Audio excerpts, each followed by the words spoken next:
ओम गणेशाय नमः।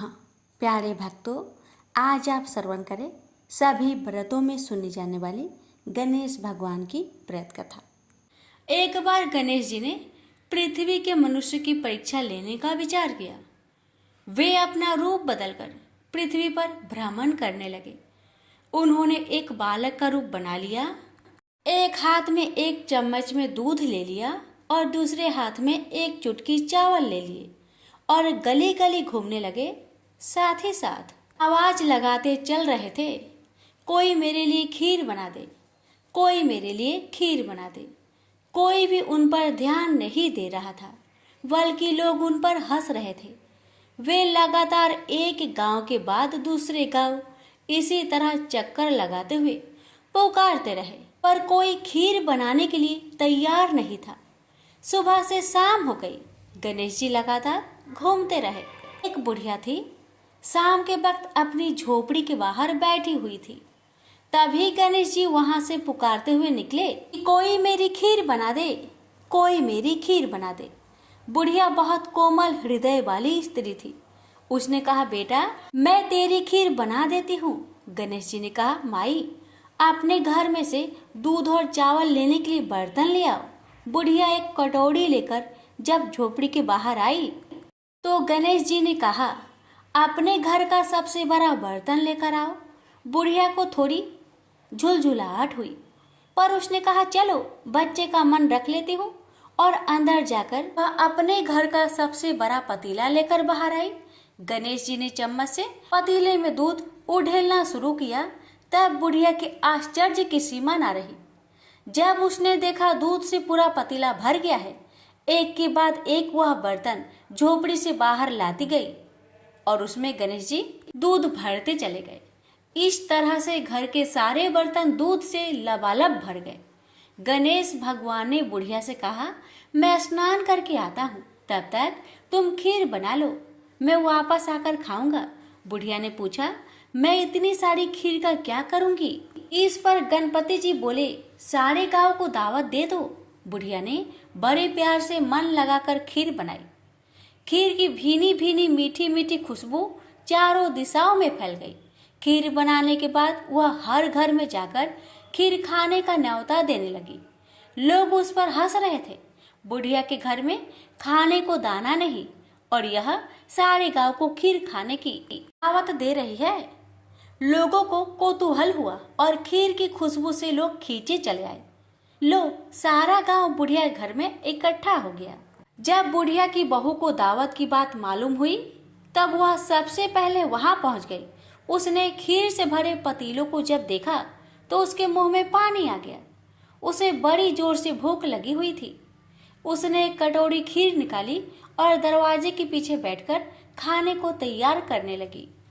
इसी बीच एक छींटा गिर गया और गणपति जी का भोग लग गया और वो प्रसन्न हो गए। अब पूरे गांव को खाने की दावत देकर बुढ़िया वापस अपने घर आई। उसने देखा बालक वापस आ गया था। बुढ़िया ने कहा, बेटा खीर तैयार है, भोग लगा लो। गणपति जी बोले, माँ भोग तो लग चुका है, मेरा पेट पूरी तरह से भर गया है, मैं तृप्त हूँ, अब तू खा, अपने परिवार और गांव वालों को खिला।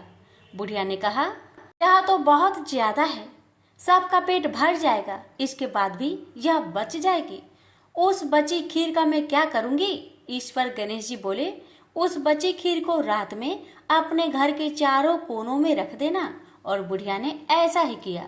जब सारा गांव जी भरकर खा चुका, तभी ढेर सारी खीर बच गई। उसने उसके पत्र को अपने घर के चारों तरफ रख दिया। वहां उठकर उसने क्या देखा? पतीले में खीर के स्थान पर हीरे, जवाहरात और मोती भर गए हैं। बहुत खुश हुई। उसकी सारी दरिद्रता दूर हो गई। वह आराम से रहने लगी। उसने गणपति जी का एक भव्य मंदिर बनवाया और साथ में एक बड़ा सा तालाब भी खुदवाया। इस तरह उसका नाम दूर दूर तक प्रसिद्ध हो गया। उस जगह वार्षिक मेले लगने लगे। लोग गणेश जी की कृपा प्राप्त करने के लिए उस स्थान पर पूजा करने और मान्यताएं मानने के लिए आने लगे। गणेश जी सबकी मनोकामनाएं को पूरी करने लगे। प्रेम से बोलिए गणेश भगवान की जय। गणेश जी और मालिन की कथा। एक बार एक नगर में एक मालिन रहती थी। उसके पति चल बसे थे। उसका एक 4 साल का पुत्र था। उसकी सास कठोर हृदय की स्त्री थी। वह बहू को बहुत तकलीफ देती थी। एक दिन सास ने बहू और पोते को घर से निकाल दिया। वे दोनों रोते हुए चलते चलते एक जंगल में जा पहुंचे। वहां एक बड़े पेड़ के नीचे बैठ गए। वहां से थोड़ी दूर पर एक गणेश जी का मंदिर था। वहां बहुत लोग गणेश जी के दर्शन करने आते थे। दर्शन करके गणेश जी को प्रसाद चढ़ाते, फिर वह प्रसाद सबको बांट देते थे। इस प्रसाद से माँ बेटे का गुजारा होने लगा। दोनों गणेश जी की पूजा पाठ में लग गए। एक दिन उन्होंने सोचा क्यों ना हम भी जंगल से फूल लाकर बेचे। वे रोज जंगल से फूल लाकर उसकी माला बनाकर बेचने लगे। साथ में पूजा की सामग्री और प्रसाद भी बेचने लगे। इससे उनको आमदनी होने लगी। गणेश जी की कृपा से आमदनी बढ़ने लगी। जल्दी ही उन्होंने एक मकान और एक दुकान बना लिया। एक राजा की लड़की मंदिर में रोज पूजा करने आती थी। मालिन के बेटे को देखकर राजकुमारी उस पर मोहित हो गई और उससे विवाह करने की सोचने लगी। उसने अपनी भाभी से अपने मन की बात कही। भाभी अनुभवी थी। उसने कहा, ये तो मालिन का बेटा है और तुम एक राजा की बेटी हो। यदि तुमने उससे विवाह किया तो तुम्हारी बहुत बेइज्जती होगी। पर राजकुमारी अपनी बात पर अड़ी रही। उसने कहा, मैंने तो प्रतिज्ञा कर ली है कि उसी से विवाह करूंगी। भाभी ने घर जाकर सारी बात राजा को बता दी। राजा ने मना नहीं किया और विवाह के लिए तैयार हो गए। उन्होंने बड़े धूमधाम से बेटी का विवाह मालिन के बेटे के साथ कर दिया। मालिन ने सबसे पहले बेटे बहू को गणेश जी के मंदिर में ले जाकर पूजा पाठ करवाया और गणेश जी का आशीर्वाद दिलवाया। इसके बाद पूरे नगर में यह बात फैल गई कि गणेश जी की पूजा करने से सब दुख कष्ट दूर हो जाते हैं। यह बात सुनते ही नगर के सभी लोग मंदिर आने लगे। मालिन और उसके बेटे की बिक्री और बढ़ गई। उधर उसकी सास के बुरे दिन आ गए। अन्नदाता उससे रूठ गई और वह भूखे मरने लगी। एक दिन वह रोती धोती उसी गणेश जी के मंदिर में आ पहुंची। वह मालिन के बेटे से बोली, मैं भूखी हूँ, मुझे रोटी कपड़ा दे देना, इसके बदले मैं तुम्हारे सारे काम कर दूंगी। लड़के को दया आ गई और उसे काम पर रख लिया। उसने अपनी दादी को नहीं पहचाना। जब मालिन घर आई तो उसने सास को पहचान लिया। वह सास से बोली, सासू जी आप यहाँ कैसे?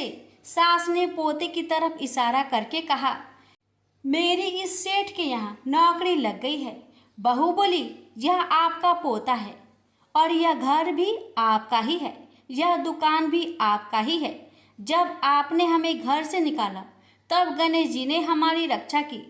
बहू की बात सुनकर सास बोली, मेरी करनी मैंने भोग ली। बहू बोली, सासू जी अब आप हमारे यहाँ रहो और पोते का सुख देखो। हे गणेश जी महाराज, जैसा सुख आपने मालिन को दिया वैसा ही सुख सबको देना। प्रेम से बोलिए गणेश भगवान की जय। बात उस समय की है जब सोने की लंका और धन के मद में चूर कुबेर स्वयं को सबसे अधिक धनवान दिखाने के लिए गणेश जी को अपमानित करते हैं, तो गणपति उनके घमंड को कुछ समय में ही तोड़ देते हैं और उनके पूरे धन संपत्ति को तुच्छ साबित कर देते हैं। तो आइए इस कथा को संपूर्ण श्रवण करते हैं। ब्रह्मा जी के आशीर्वाद से गंधर्व कुबेर के पास सबसे अधिक धन और स्वर्ण था। इसके प्रदर्शन के लिए उन्होंने सोने की लंका बनवाई, जिसके बाद में उनके सौतेले भाई रावण ने हड़प लिया था। सोने की लंका बनवाने के बाद कुबेर अपने धन का प्रदर्शन करना चाहते थे। इसके लिए उन्होंने शिव जी को लंका में आमंत्रित करने का सोचा।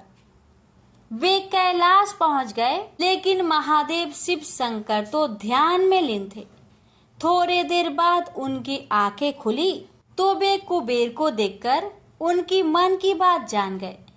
कुबेर ने महादेव को प्रणाम किया और सोने की लंका में भोजन के लिए आमंत्रित किया।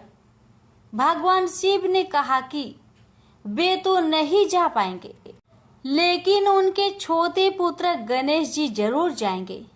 कुबेर ने तय तिथि पर विभिन्न प्रकार के भोजन बनवाए। उधर गणेश जी भी मूषक पर सवार होकर लंका पहुंच गए। कुबेर को लगा कि सोने की लंका और धन संपदा देखकर गणेश जी बहुत प्रभावित होंगे और कैलाश पर इसका चर्चा करेंगे।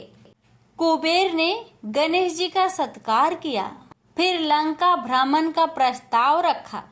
तो गणेश जी ने कहा कि वे तो यहाँ भोजन के निमंत्रण पर आए हैं, न कि लंका भ्रमण के लिए। उन्होंने कुबेर से कहा कि आप भोजन का प्रबंध करें। कुबेर ने तुरंत भोजन लगवाया और गणेश जी आसन पर विराजमान हो गए। गणेश जी को भोजन अति प्रिय है। वे जब तक माता पार्वती के हाथों एक निवाला नहीं खाते, तब तक उनका पेट नहीं भरता। कुबेर ने गणेश जी के समक्ष 56 प्रकार के व्यंजन परोसे। गणेश जी पल भर में सारा भोजन चट कर गए। कुबेर ने अपनी सभी रसोइयों को खाना बनाने और खिलाने पर लगा दिया। एक और खाना आता और पल भर में गणेश जी सारा खाना खा जाते। देखते ही देखते थोड़े समय में गणेश जी कुबेर के महल का सारा भोजन और अन्न खा गए। कुछ कथाओं में तो ये भी बताया गया है कि गणेश जी इतने भूखे थे कि वे कुबेर के स्वर्ण भंडार को भी खा गए। अंत में कुबेर हाथ जोड़कर गणपति के सामने खड़े हो गए और बोले कि अब उनके पास खिलाने के लिए कुछ भी शेष नहीं है। इस पर गणेश जी ने कहा कि इतना धन किस काम का, अब आप उनको भोजन ही ना करा सके। इस बात को सुनकर कुबेर बहुत लज्जित हो गए। यह सारा दृश्य देखकर त्रिदेव मुस्कुराने लगे और गणेश जी कैलाश लौट आए। इस तरह से गणेश जी ने कुबेर के घमंड को चूर कर दिया। तो प्रेम से बोलिए गणेश महाराज की जय हो। एक बार पथवारी माता पाल और विनायक जी में झगड़ा हो गया। सब आपस में स्वयं को बड़ा बताने लगे। इतने में एक ब्राह्मण का लड़का आया। पाल, पथवारी, गजानन जी ने उसे रोका और कहा, लड़के रुक जा और हमारा न्याय कर। लड़का बोला, मैं कल वापस आऊंगा, तब न्याय करूंगा। घर आकर लड़के ने माँ से कहा, माँ मुझे कल पाल, पथवारी माता, विनायक जी का न्याय चुकाना है। तो माँ ने कहा, बेटा सबको बड़ा बता देना। दूसरे दिन लड़का वहां गया और बोला, पाल माता आप बड़ी हो, क्योंकि हर व्यक्ति आता है और स्नान ध्यान करके शुद्ध होकर जाता है और आप सबकी रक्षा करती हैं। हे पथवारी माता आप सबसे बड़ी हो, क्योंकि कितने भी तीर्थ धर्म ध्यान कर ले, पर आपकी पूजा किए बिना उनका कार्य पूर्ण नहीं होता। आप जीवित को भी तारती हैं और मरने के बाद भी उद्धार करती है। पथवारी माता पथ की धारिणी, इसलिए आप बड़ी हो। अब विनायक जी से लड़का बोला, सबसे पहले शुभ काम में आपको ही मनाया जाता है। आपको ध्याए बिना कोई काम सिद्ध नहीं होता, इसलिए आप बड़े हो। पाल माता, पथवारी माता, विनायक जी भगवान लड़के की चतुराई से प्रसन्न हो गए और बोले, लड़के तुमने तो हम सबको बड़ा कर दिया। उसको सुखी रहने का आशीर्वाद दिया और जौ के दाने उसके अंगोछे में डाल दिया। लड़का सोचने लगा, ये तो घाटे का सौदा रहा। सारा दिन खराब कर न्याय किया और इतने से जौ मिले। उदास मन से घर आकर अंगोछा एक कोने में डाल दिया। माँ ने अंगोछा उठाया तो उसमें से हीरे मोती बिखर गए। तो माँ बोली, बेटा न्याय करके क्या लाया है? लड़का बोला, माँ कोने में जो पड़ा है देख लो। वहाँ गई, देखा हीरे मोती का ढेर लगा है। हीरे मोती जगमगा रहे हैं। माँ अत्यधिक प्रसन्न हो गई। माँ ने बेटे को बुलाया और कहा, बेटा, आज तो पाल माता, पथवाड़ी माता, विनायक जी भगवान आज तो हम पर प्रसन्न हुए हैं। माँ बेटे बहुत प्रसन्न हुए। हे भगवान, जैसा पाल माता, पथवाड़ी माता, विनायक जी भगवान ने लड़के को दिया, वैसे सबको देना। कहानी कहने, सुनने, हुक्कर भरने वालों को सुख समृद्धि धन्य धान्य देना। प्रेम से बोलिए, पाल पथवाड़ी विनायक भगवान की जय। पौराणिक कथा के अनुसार एक समय की बात है कि भगवान विष्णु का विवाह माता लक्ष्मी जी के साथ निश्चित हुआ। विवाह की सभी तैयारी होने लगी। सभी देवी देवताओं को निमंत्रण भेजे गए, लेकिन भूलवश गणेश जी को निमंत्रण देना रह गया था। इधर भगवान विष्णु की बारात जाने का समय आ चुका था। सभी देवता अपनी पत्नियों के साथ विवाह समारोह में शामिल होने को आए, परंतु सभी देवी देवताओं ने देखा कि गणेश जी कहीं दिखाई नहीं दे रहे हैं। तब उन सभी ने आपस में चर्चा की, क्या गणेश जी को नहीं न्योता दिया गया या गणेश जी ही नहीं आए हैं। सभी को इस बात पर बहुत आश्चर्य हुआ। इस बात पर उन सभी ने विष्णु भगवान से ही इसका कारण पूछा। विष्णु भगवान से पूछने पर उन्होंने कहा कि हमने गणेश जी के पिता भोलेनाथ, महादेव और माता पार्वती को न्योता भेजा था। यदि गणेश जी अपने पिता के साथ आना चाहते तो आ जाते। अलग से उन्हें न्योता देने की कोई आवश्यकता भी नहीं थी। दूसरी बात यह है, उनको खाने में 1.25 मन मूंग, 1.25 मन चावल, 1.25 मन घी और 1.25 मन लड्डू का भोजन चाहिए। यदि गणेश जी नहीं आएंगे तो कोई बात नहीं, दूसरे के घर जाकर इतना सारा खाना पीना अच्छा भी नहीं लगता। इतना वार्ता कर ही रहे थे कि किसी एक ने सुझाव दिया, यदि गणेश जी आते तो उनको द्वारपाल बनाकर बैठा सकते थे कि आप घर की याद रखना। आप तो चूहे पर बैठकर धीरे धीरे चलोगे तो बारात में बहुत पीछे रह जाओगे। यह सुझाव सबको पसंद आ गया, तो फिर विष्णु भगवान ने भी अपनी सहमति दे दी। तब गणेश जी को निमंत्रण देकर आमंत्रित किया और उनको समझा बुझाकर घर की रखवाली करने को बैठा दिया गया। बारात चल दी। तब नारद जी ने देखा कि गणेश जी तो दरवाजे पर ही बैठे हुए हैं, तो वे गणेश जी के पास गए और रुकने का कारण पूछा। गणेश जी कहने लगे कि विष्णु भगवान ने मेरा बहुत अपमान किया है। नारद जी ने कहा कि आप अपनी मूषक सेना आगे भेज दो तो वह रास्ता खोद देगी, जिससे उनके वाहन धरती में धंस जाएंगे। तब आपको सम्मान पूर्वक बुलाना पड़ेगा। अब तो गणेश जी ने अपनी मूषक सेना को आदेश दिया, जाओ, और सेना ने जमीन पोली कर दी। जब बारात वहां से निकली तो रथों के पहिए धरती में धंसने लगी। आप कोशिश की परंतु पहिए नहीं निकले। सभी ने अपने अपने उपाय किए परंतु पहिए तो नहीं निकले, बल्कि जगह जगह से टूटने लगे। किसी को समझ में नहीं आ रहा था कि अब क्या किया जाए।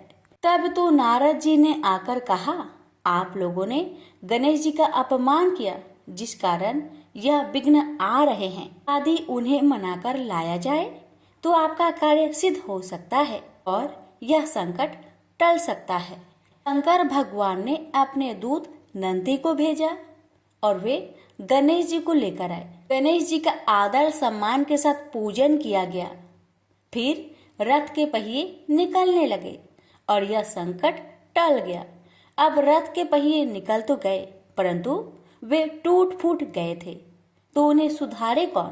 पास के खेत में एक खाती काम कर रहा था। उसे बुलाया गया। खाती अपना कार्य करने से पहले श्री गणेशाय नमः कहकर गणेश जी की वंदना मन ही मन करने लगा। देखते ही देखते खाती ने सभी पहियों को ठीक कर दिया।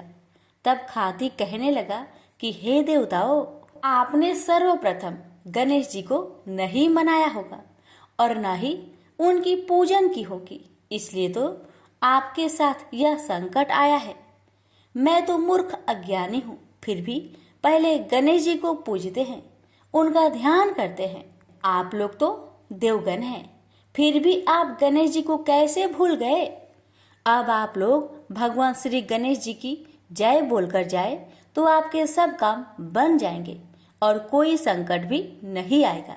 ऐसा कहते हुए बारात वहां से चल दी और विष्णु भगवान का लक्ष्मी जी के साथ विवाह संपन्न करा के सभी सकुशल घर लौट आए। हे गणेश जी महाराज, आपने विष्णु को जैसा कारज सरियो, ऐसा कारज सबको सिद्ध करिजो। बोलिए गजानन भगवान की जय।